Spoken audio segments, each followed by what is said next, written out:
Good evening. The new Greek government's not even a week old, but today the first major standoff. The country's finance minister said he'll no longer cooperate with the Troika, the European Commission, the Central Bank and the IMF, but only with individual governments as he seeks a way to write down more than half the Greek debt. The European Commission has appealed for calm and warned Athens against taking unilateral steps. But there's a looming problem. Greece has just 4 weeks to find a way to make its repayments, or the country will quite simply run out of money. What happens now? We'll be asking the Greek finance minister himself in a moment. First, Duncan Weldon lays out the numbers you need to know. Just drink in the slow-paced peace that still exists in this community. But subtly, there's at least a breeze of change in the island air. Since 2008, Greece has seen many tense standoffs. 3 years ago, they were between police and protesters. Tonight, the standoff is between the government and its creditors. The new finance minister has said he will not seek an extension to their bailout. The Greek government could be weeks away from running out of money. Greece has experienced the worst economic performance of any advanced economy since the Great Depression. Some of the figures are staggering. The economy? Well, that's 25% smaller than it was 6 years ago. The labour market is no better. 25% of the workforce is unemployed, and 50% of young people are without jobs. Living standards have been in freefall, and government debt now stands at 175% of GDP. That catalogue of woes is the background as Greece begins negotiations with its creditors in the Eurozone. Yanis Varoufakis, the man responsible for those talks, was until recently an academic and blogger. He is now finance minister, and despite being told to stop now he's in this exalted position, he said he'll carry on blogging too. Negotiations began properly today, and the new government has 3 broad demands. The first is to write off some of Greece's eye-watering debt. The second is to reverse the austerity, and the third to reverse the structural reform implemented under the bailout. It's this final demand that's the real sticking point.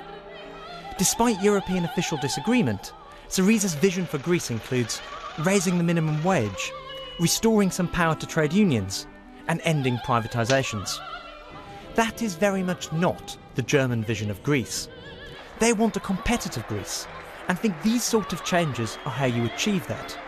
But to Syriza voters, this is just an attack on workers' rights. A deal is possible, for example on things like an interest rate reduction, or an extension of the terms of Greece's loans, especially as Greek tax collection has improved since 2009. Tax receipts are now 44% of GDP. But here's the big problem. Germany is currently insisting that countries like France and Italy implement the kind of reforms that Greece now wants to reverse. Can they really treat Greece differently? At an official press conference today between the new finance minister and a representative of the Eurozone, you didn't exactly have to be an expert in body language to recognise there's no great meeting of minds. That was Duncan Weldon. We're joined from Athens now by the Greek finance minister himself, Yanis Varoufakis. Minister, thank you very much for your time this evening. Just to clarify, you don't want to accept further bailout money, is that right?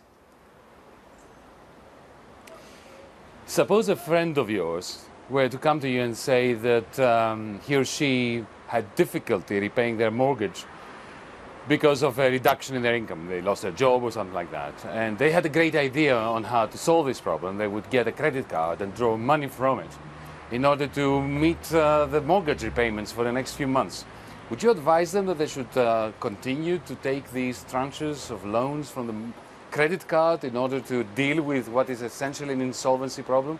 This is a trouble now over the last 5 years with Greece, where our European partners and the previous Greek governments have been extending and pretending.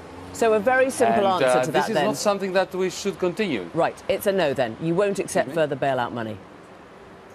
No, let us... No, I understand that journalists love the language of confrontation. I don't. Not confrontation, just a very simple understanding. Well, allow me to answer your question. This is not a question of take it or leave it, of ultimata. It is not a question of who is going to blink first.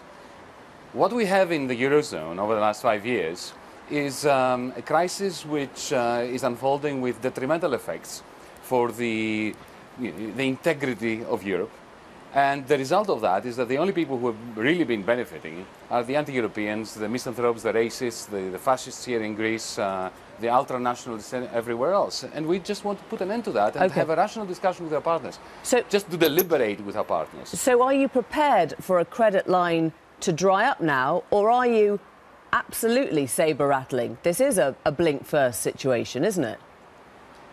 No, it's not. What we are saying to our partners is something really simple that I believe a British audience can really understand deeply in their bones. We are a government that has just won a mandate from the Greek people. What we're asking our partners for is a few short weeks during which we can put together very sensible, rational proposals that aim at one target. And the target is to minimize the cost of this crisis for the average European citizen, taxpayer, not just for the Greeks. Sure. You're talking about a few short weeks, and yet in the last month, we have seen 7% of Greek bank deposits withdrawn. We've seen Greek bank shares down 30% since you came to power. Is that a problem? Of course it is a problem, but I wouldn't consider this to be the problem. This is just a symptom. It is a symptom of a disease that has been going on for 5 years. But people are taking their money out of their bank accounts. They're actually withdrawing money from their accounts. But allow me to say that you are confusing the symptom for the problem. The symptom can always be very painful, as in medicine, but it's not the cause of the, of the disease. The disease that we're facing in Greece at the moment is that the problem of insolvency for 5 years has been dealt with as a problem of illiquidity. And any bankruptcy lawyer in Wall Street or the City of London will tell you that this is not a safe way of dealing with the difficulties that we're facing. And yet you have said that you won't deal with the Troika. Is that right? You will not deal with the institutions that are your creditors? By the way, let me say something. I was listening in, so to the extent that I could, on this windswept balcony on which I find myself. I was listening to your, and with an earpiece that is coming out constantly, I was listening to your report, and I have to tell you, I'm a great BBC fan. I've never listened to such an inaccurate report. I've never said that we're not interested in discussing with our creditors. I've indeed, exactly the opposite. I said that we are very keen to enter into fruitful negotiations and discussions and deliberations with the European Central Bank, the IMF, the European Commission, every single member state of the Eurozone in which we belong and rightfully find ourselves in. What we are not prepared to do is we are not prepared to carry on pretending and extending, trying to enforce an unenforceable program, which for 5 years now has steadfastly refusing to produce any tangible benefits. So explain to us then what that actually means, because you have called the whole construction rotten. So will you deal with them as a body, because it's only as a body that they can help solve the debt, or will you not? Of course we will. And it was... Today I had a very fruitful meeting with Mr. Dijsselbloem, the head of the Eurogroup. And unfortunately, perhaps maybe I should have made my remarks in English so that you wouldn't be lost in translation. My point was that we are very eager to hold discussions and to find a commonly agreed solution to this problem, a new program, a new agreement, a new deal for Greece with our creditors. What we refuse to do, you see, the Troika that you mentioned has two different levels. One is the Troika of institutions, which of course we're very keen to discuss with. But then, of course, there are representatives here in Greece whose purpose is, they are very good people, but their purpose is to enforce and to oversee the implementation of a program which, in our view, has completely and utterly failed. Okay, so let's deal with that then. Let's deal with that then. Yes. You want to reverse structural reform. You want to raise the minimum wage. No. No, because that was what your manifesto said. Hang on a second. No, just a second. Let's take it one thing at a time. Not only do we not want to reverse structural reforms, we want to deepen them, make them more extensive. We've had enough as Greeks of being in a country which needs so desperately reforms and is not getting them.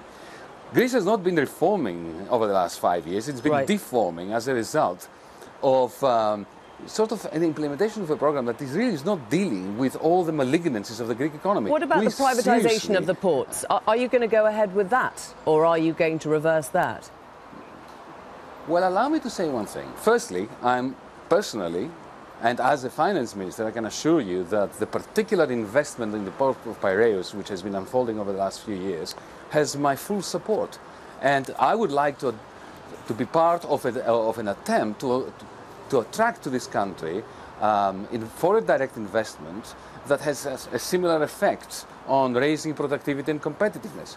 But the privatizations that have been mostly being pursued over the last few years have been a kind of fire sale in the middle of a deflationary process where essentially assets that are potentially very valuable to this nation are being sold off during the deflationary crisis for peanuts, and even those peanuts are being thrown into a black hole of unsustainable debt. Forgive me, Minister, but there seems to be a lot of ambiguity in what you're saying, because you present one there's face... a lot of ambiguity in your reports. Well, there's... Excuse me. Sure, there's one face, Emily, though, isn't there? Just for 1 second. There is no ambiguity in our reports. You're cutting me down and cutting me off. If you allowed me, I know that there is shortage of time on a program like yours, but if we ever were to sit down and you allowed me to outline our program, you would see that the ambiguity is precisely that which doesn't characterize it. Perhaps your reporter's report on what he thinks or she thinks we said is ambiguous. Okay, so let's just get a couple of things straight, because it's all about values and about understanding who is at the heart of this new government now. Do you trust Germany? Do you want to work with Germany? Do you trust the country?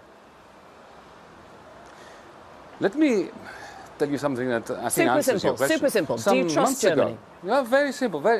Yes, I do.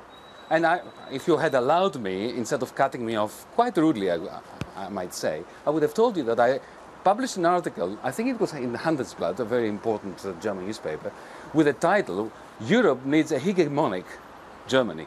Right. I believe that the powertrain of the European economy, which is Germany, has to play a very significant role in lifting all the boats that have sat on the seabed after a vicious tide has retreated, following debt deflationary policies that have not been good for Europe, not good for Greece, and indeed not good for Germany either. Right. Do you trust the people that you are in government with now? Do you align yourselves with, for example, your coalition partner, who claimed last month that Greek Jews paid fewer taxes than other citizens and were given preferential treatment? Are you happy working alongside him?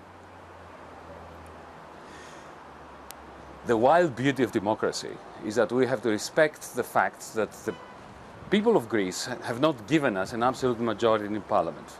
As a responsible party, we had to make a very quick decision as to whether we want to drag out an electoral process, perhaps with the dissolution of this government, of this Parliament, and a fresh election at a time when the time limitations are so severe. We formed the government very quickly, and I believe that our partners throughout Europe were relieved that this country has a functional government. Our partners, the minority in our coalition, have given us carte blanche regarding economic policy. So you're not actually endorsing his comments, finding common ground. You're saying this is a strange bedfellow made of necessity, or you're saying it's fine? Well, does Mr. Cameron endorse everything that Mr. Clegg say? This is how coalitions work. This is the beauty of democracy. We have to accept the mandate that has been given to us and work in the best possible way, optimally, for the interest of this country and for the interest of the average European. The crisis over the last 5 years has been detrimental to the whole of this continent. And we want to put an end to this. We want a glimmer of hope to start shining by simply reversing what is a rather deconstructive process. Okay. Yanis Varoufakis, thank you for bearing with us. Thank you.